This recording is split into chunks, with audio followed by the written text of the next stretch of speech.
Cedric! Kamusta ka na? Long time no see Nakakatampo ka. Hindi ka nagpaparamdam. Ah, una sa lahat, gusto ko munang batiin ka ng happy, ay hindi pala, belated happy birthday. Thank you sa lahat, sa mga kuwela moments natin dati, tsaka sa mga kalokohan to the max natin. Nakakamiss yun. Tsaka, ayun, salamat sa mga nilibre ko sa'yo, di ba? Sana nagte-thank you ka naman, di ba? Joke lang. Sana ingat ka lagi.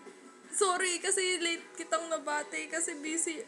Alam mo naman, yung kaibigan mo, may career.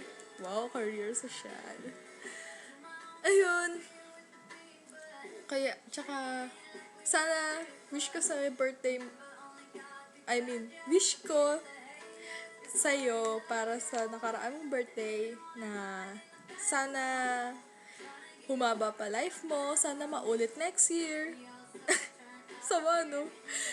Tsaka, sana, kasama na dun syempre si Mayen. Sana magtagal kayo ni Mayen. Ay!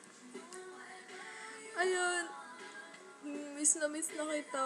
Alam mo namang ikaw yung kaibigang matalik ko no? Joke lang. Sabay may joke. Kita tayo sa land bank kapag wala ka sa land bank. Nako. Pataba ka rin ha. Tsaka mag-aral ka mabuti. Love ya. Ano daw? Bye-bye!